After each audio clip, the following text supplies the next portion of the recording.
Hi, good evening viewers. You're watching Sansad Television. This is the news with me, Rashika. We get you a wrap of the day's top news stories. Let's begin with today's headlines. Supreme Court delivers split verdict on hijab row. Matter sent to Chief Justice of India for constitution of a larger bench. Ban by Karnataka High Court to continue.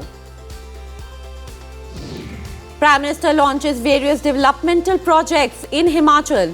Initiatives include hydropower plants, Prime Minister Gram Sadak Yojana, also flagged off 4th Vande Bharat Express from Una. Pakistan must immediately shut its infrastructure of terror. Rajya Sabha Deputy Chairman Harivansh gives befitting reply to Pakistan at the IPU. Reminds the world that Al-Qaeda chief Osama bin Laden was found in Pakistan. NATO defense ministers hold nuclear talks amid war tensions. Commit to bolstering Ukraine's air defense against Russia. Focus on Putin's threat to use any means to defend Russian territory. And India abstains from voting on UNGA resolution condemning Russia's annexation of 4 Ukrainian regions. Calls for dialogue and diplomacy to resolve conflict. Resolution adopted with an overwhelming vote. Now, quick look at some other important news of the day. NHAI looks to raise an additional 3,800 crore rupees through its Infrastructure Investment Trust. InvIT bonds will be listed on BSE and NSE, says Road Transport and Highways Minister Nitin Gadkari. Defence Ministry to organize the 12th edition of the prestigious biennial defence exhibition DEF Expo 2022 in Gandhinagar, Gujarat, starting from October 18 to 22nd. Gati Shakti digital platform has potential to save about 10 lakh crore rupees annually in logistics sector, says Commerce and Industry Minister Piyush Goyal. Two-day Conference of Power and Renewable Energy Ministers of States, Union Territories to begin in Rajasthan on Friday.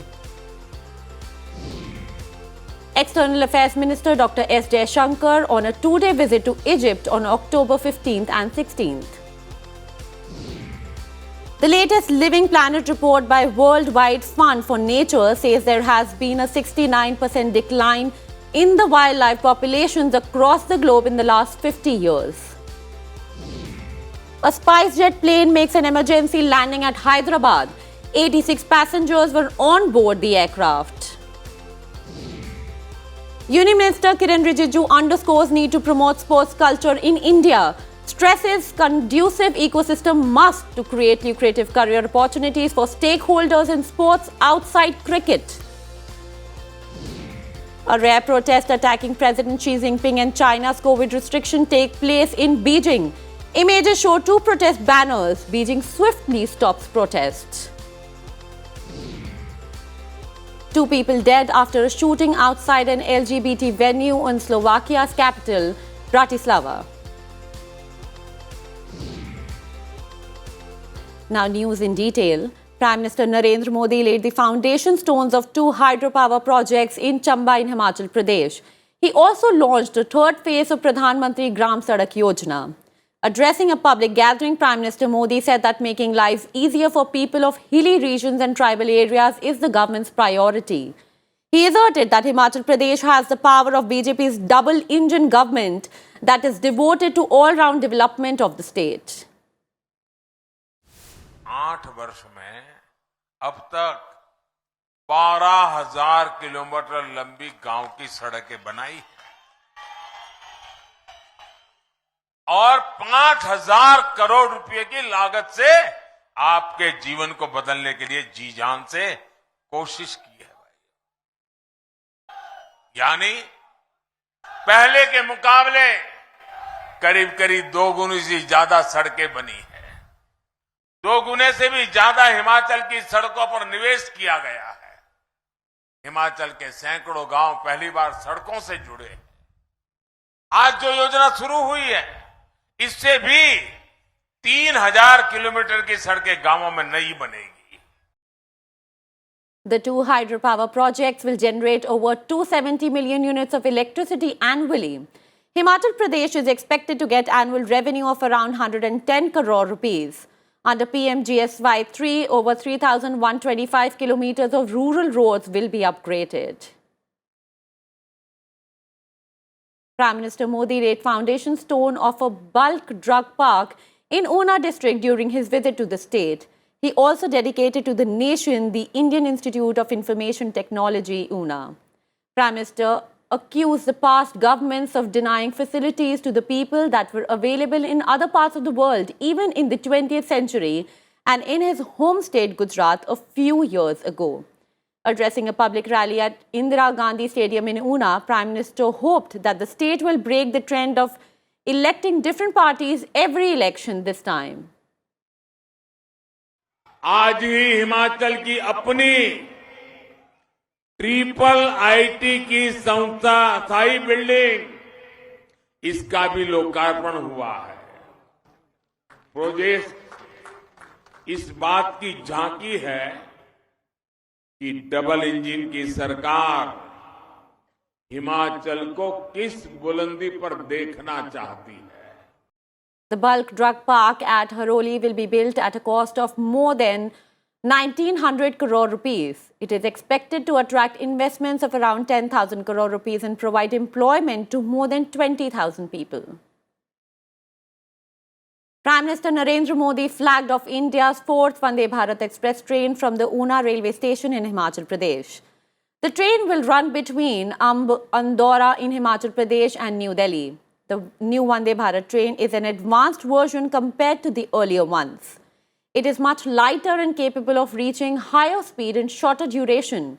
The train will run 6 days a week except on Wednesdays. It accelerates to 100 km per hour in just 52 seconds. The introduction of the train will help boost tourism in the region. The Supreme Court delivered a split verdict on petitions challenging the Karnataka High Court's decision refusing to lift the ban on wearing hijab in educational institutions in Karnataka. The bench has also referred the matter to the Chief Justice of India for consulting a larger bench. Till then, the High Court's decision will continue. Justice Hemant Gupta dismissed the petitions against the High Court's decision, while Justice Sudhanshu Dhulia accepted them and called it a matter of choice. The bench, while delivering its verdict on the group of 26 petitioners, initially said that there are different views in the matter. After 10 days of debate in the Supreme Court, the apex court had reserved its verdict in the matter on September 22nd. India has once again given a befitting reply to Pakistan regarding Kashmir. Deputy Chairman of the Rajya Sabha, Harivansh, lashed out at Pakistan at the Inter-Parliamentary Union in Rwanda's capital, Kigali. Harivansh called Pakistan a sponsor of terrorism in response to its bid to spread propaganda about Kashmir using the international platform. He reiterated that Jammu and Kashmir is an integral part of India. It's unfortunate that Pakistan has chosen to once again misuse this august platform to propagate false and malicious propaganda against my country and distract from the theme and focus of today's discussions. We reiterate that Pakistan must immediately cease anti-India cross-border terrorism and shut down its infrastructure of terrorism, stop the grave and persistent human rights violations in Pakistan-occupied Jammu and Kashmir and Ladakh, refrain from effecting any further material change in the status of PO, JKL, and vacate the Indian territories that are under its illegal and forcible occupation. Meanwhile, Minister of State for External Affairs Meenakshi Lekhi hit out at Pakistan for raising Kashmir issue at an international forum. Speaking at the 6th Summit of Conference on Interaction and Confidence-Building Measures in Asia, she said that Pakistan should first stop mistreatment of minorities and shut down terror infrastructure. She told Pakistan to first set its own house in order. She also said that Pakistan is an epicenter of terrorism and has no right to comment on Jammu Kashmir. It is unfortunate that Pakistan has again chosen the path of reckless use or misuse of Sika platform to propagate false and malicious propaganda against my country and distract from the theme and focus of today's discussions and cooperation amongst member states. The Union territories of Jammu and Kashmir and Ladakh have been and will remain an integral part of India. Pakistan has no locus standi to comment on India's internal affairs. Pakistan's remarks today constitute gross interference in India's internal affairs. Finance Minister Nirmala Sitharaman held bilateral meetings with her counterparts from several countries in Washington on the sidelines of the annual meeting of the IMF and the World Bank. In a meeting with her Japanese counterpart, Shunichi Suzuki, Finance Minister discussed issues related to Indo-Pacific economic cooperation. Nirmala Sitharaman also invited her South Korean counterpart, Cho Chun-ho-hee, to visit India. In the meeting with Saudi Arabia's Minister of State for Finance, Mohammed Al-Jadaan, she discussed various economic and financial issues, including India-Saudi bilateral cooperation. Netherlands Finance Minister Sigrid Kaag and India's Finance Minister talked about global public goods, debt sustainability and climate change in the meeting. In talks with the Bhutanese counterpart, Namgye Shering, the two leaders discussed how to enhance bilateral cooperation between the two countries. Let's take a look at stories that are making news across the nation. President Draupadi Murmu today flagged off 2 trains of the North Frontier Railway in Tripura's capital, Agartala. President flagged off Agartala Khongsang Jan Shatabdi Express and Agartala Kolkata Express from Agartala railway station. The trains connecting Tripura to Assam, West Bengal and Manipur will boost connectivity and tourism in the northeast region. Vice President Jagdeep Dhankar today visited the museum and Arogya Van in Kevadia. The Vice President also paid floral tribute to the Iron Man of India, Sardar Vallabhbhai Patel, at the Statue of Unity. External Affairs Minister Dr. S. Jaishankar called the Foreign Minister of Gambia, Dr. Mamadou Tangara, and expressed his condolences on the deaths of young children due to cough syrup. He said that the matter is being seriously investigated. On 5th of October, the WHO had alerted that cough syrups made by a Haryana-based company were suspected to have caused the deaths of 66 children in Gambia. The Enforcement Directorate arrested Chhattisgarh cadre IAS officer Sameer Vishnoi and 2 other persons after it launched multi-city raids in the state earlier this week as part of the money laundering investigation. Businessman Sunil Agarwal of Indramani Group and Lakshmi Kantiwari, uncle of absconding businessman Surya Kantiwari, were also taken in custody in Raipur.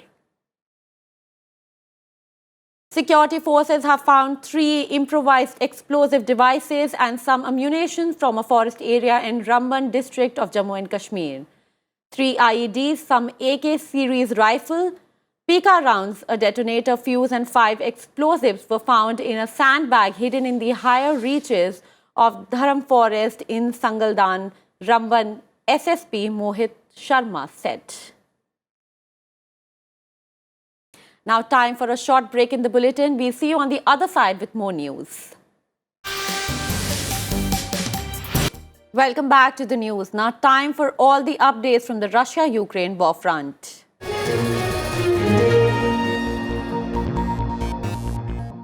The United Nations General Assembly has voted in favor of a resolution condemning Russia's referendums and annexation of 4 regions of Ukraine.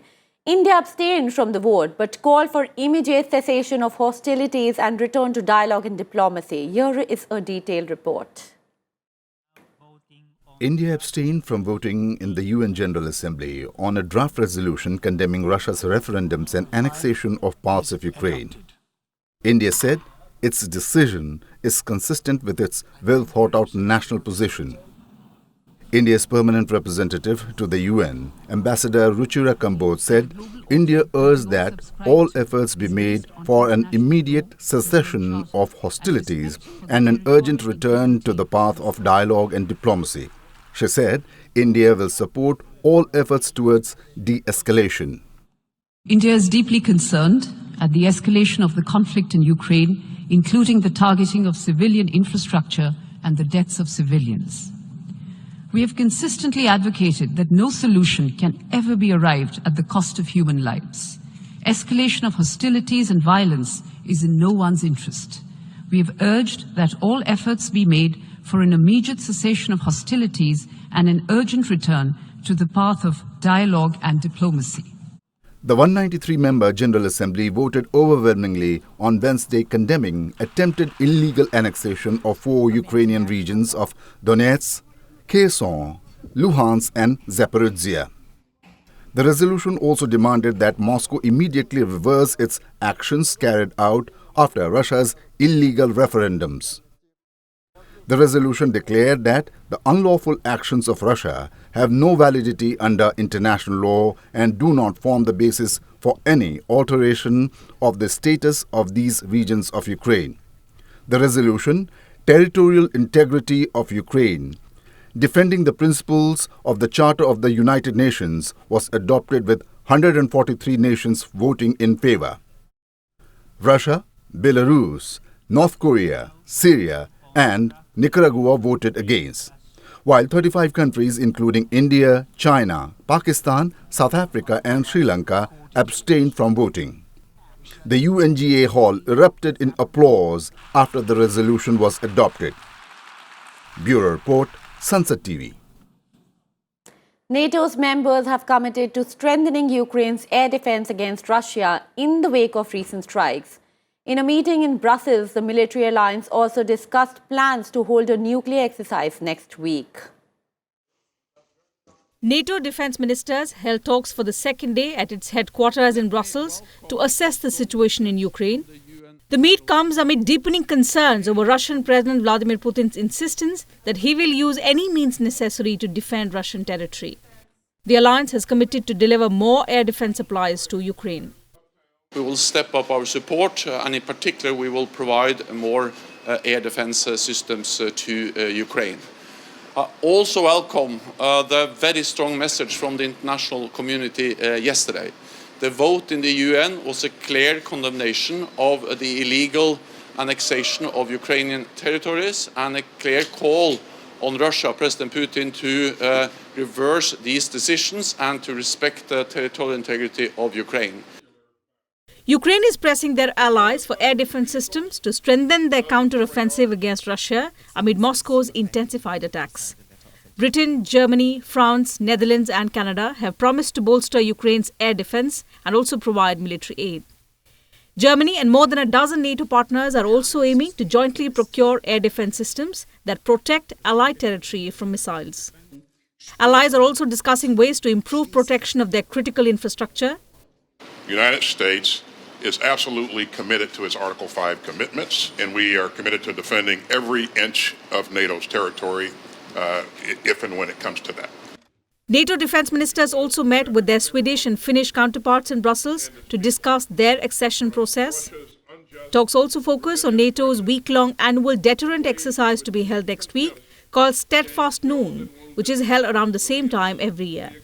It involves fighter jets capable of carrying nuclear warheads, but does not involve any live bombs. Bureau Report, Sansad TV. And now a look at some other global news.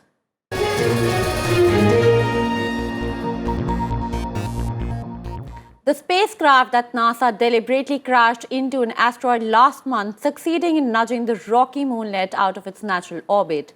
It is the first time that humanity altered the motion of a celestial body. NASA called it a watershed moment for planetary defense and humanity. Let's take a look. And liftoff of the Falcon 9. A spacecraft that plowed into a small, harmless asteroid millions of miles away succeeded in shifting its orbit, NASA said on Tuesday, in announcing the result of its Save the World test.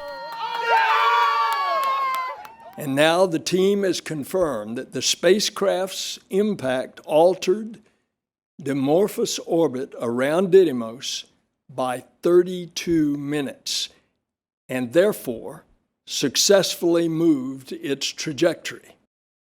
The space agency attempted the first test of its kind 2 weeks ago to see if in the future a killer rock could be nudged out of Earth's way. The DART spacecraft carved a crater into the asteroid Dimorphos on September 26th, hurling debris out into space and creating a comet-like trail of dust and rubble stretching several thousand miles. Before the impact, the moonlet took 11 hours and 55 minutes to circle its parent asteroid. Scientists had hoped to shave off 10 minutes, but Nelson said the impact shortened the asteroid's orbit by about 32 minutes. And it just gave it a small nudge. But if you wanted to do this in the future potentially, it could potentially work, but you'd want to do it years in advance. Warning time is really key here in order to enable this sort of asteroid deflection to potentially be used in the future as part of a much larger planetary defense strategy. It took days of telescope observations from Chile and South Africa to determine how much the impact altered the path of the 525-foot asteroid around its companion, a much bigger space rock. Bureau Report, Sansad TV. Now, a quick look at our international segment. The International Monetary Fund further lowered its growth forecast for China's economy in 2022 to 3.2% from its earlier estimate of 3.3%. The IMF said that China's slowdown, the Ukraine war and inflation triggered by aggressive US monetary tightening are the three main headwinds facing the global economy. The IMF has also cut China's forecast for next year from 4.6% to 4.4%. Russian President Vladimir Putin told his Turkish counterpart Recep Tayyip Erdogan that Turkey was the most reliable route to deliver gas to the European Union. He also proposed to build a supply hub in Turkey. In a meeting in Kazakhstan, Putin said that the hub would be a platform not only for suppliers but also for determining the prices. Tunisian motorists are experiencing a severe fuel shortage that came after a previous warning from the labor union. The warning said the nation's gas oil reserve could only last a week. Hundreds of meters of long queues are being seen at petrol stations in the capital Tunis, many of which have run out of fuel. Official data shows that North African countries' oil production covers less than one-third of its needs. Poland's pipeline operator said that there are no signs that a leak in one leg of the Druzhba oil pipeline was caused by interference from a third party. The operator, PERN, said that the company's technical services were working to restore the operation of the pipeline section. The leak at about 70 kilometers west from Poland's Plock refinery led to a reduction in Russian oil supplies to Germany via Poland. Argentina is facing its sharpest rise in prices this year since a period of hyperinflation around 1990. In September, Argentina's inflation rate stood at 6.7% after 7% in August and 7.4% in July. According to analysts, Argentina's annual inflation could hit over 100% this year. Argentinians are turning to recycling from rubbish dumps and barter clubs in order to survive. Poor people are resorting to searching through waste dumps to look for things they could sell to make ends meet.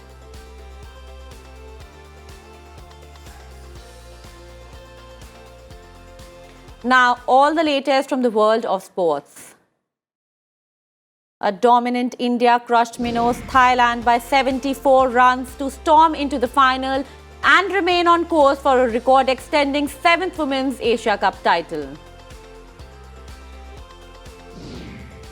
In a thrilling second semi-final, Sri Lanka defeated Pakistan by 1 run to earn the right to challenge India for Asia Cup trophy on Saturday.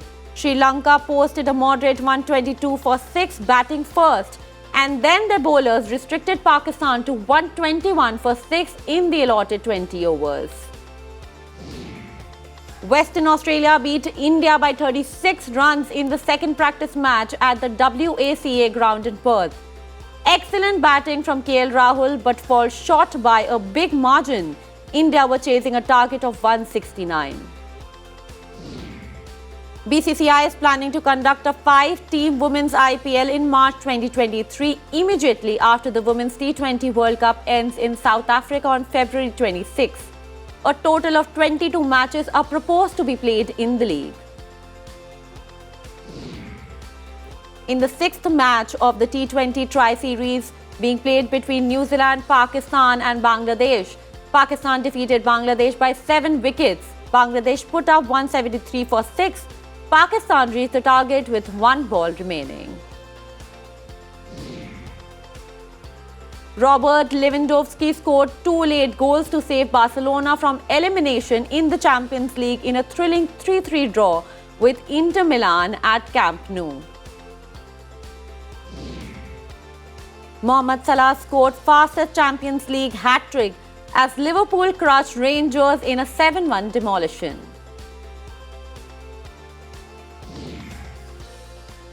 That's all we have time for in today's bulletin. Keep watching Sansad Television for more updates. Good night.